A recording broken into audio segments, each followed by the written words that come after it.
Guy wants to sell me. I need to know what it's worth, all fixed up. So what I do is, this is how you figure out value, what it's worth. What any property's worth, anywhere on the face of the earth. You figure out what houses have sold for in the last 6 months in a quarter-mile radius.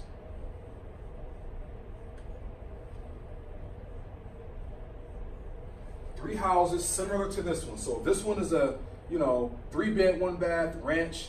These houses that you're looking at that have actually sold, not what they're listed for, not what they're pending for, but what they've actually sold within the last 6 months, what they sold for.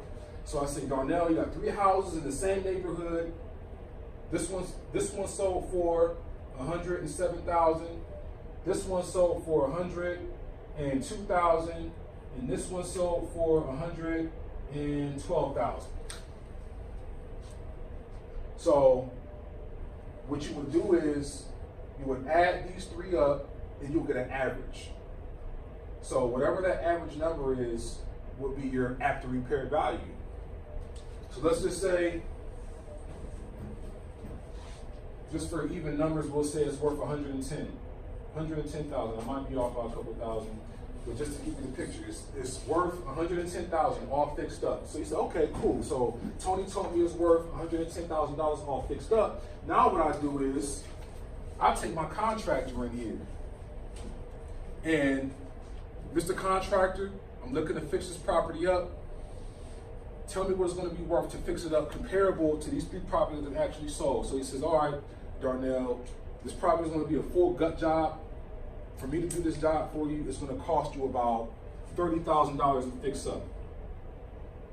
30,000 K, which is 1,000.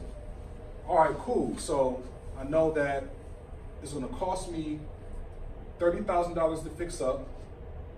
So what I do is, now the seller might be asking, $80,000 for this property. $80,000 is the asking price. Is the asking price. Okay, well, what I want to do is, anytime that, let me see your calculator. Is there a calculator back there? You can just do the math.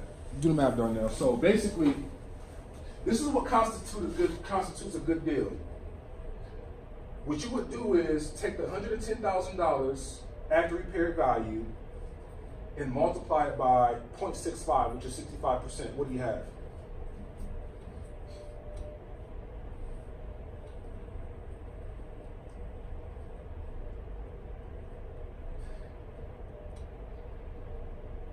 $0.65. 71,500. So $71,500 would be his starting point.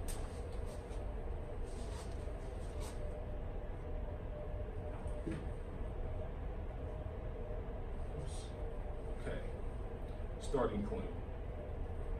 All right, cool. Now I'm explaining 65%.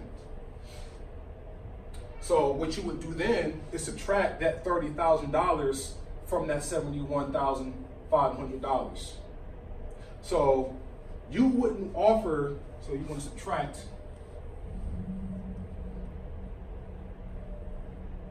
$30,000. Yeah, 41.5K will be your offer price.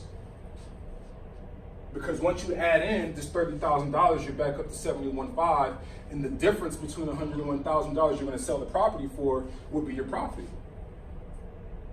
So you have the chance to make over what, $40,000-$50,000. So that's how you properly evaluate a deal. You don't buy a house, the guy asks $80,000 for his property. You go ahead and buy the property at $80,000, and you got to put 30 grand into it. Now you're into it for 110. You lost money. And then don't call. Here's one thing my mentor taught me: you don't make money when you sell a house. You make money when you bought it. Once you buy a house, that's overpriced, there's not no realtor that can help you. There's not a realtor that doesn't look like me that can do anything for you. There's not a luxury agent that can do anything for you. You're not going to be able to do anything. You've lost money out the gate if you overpay for that property. So knowing how to evaluate a deal is critical, and having the right team on your side is critical, because if Darnell didn't have a good realtor on his team to let him know about the values, how would he know? How would he know what it's worth?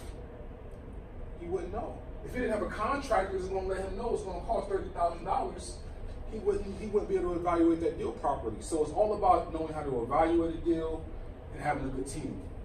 And the reason I use 65%,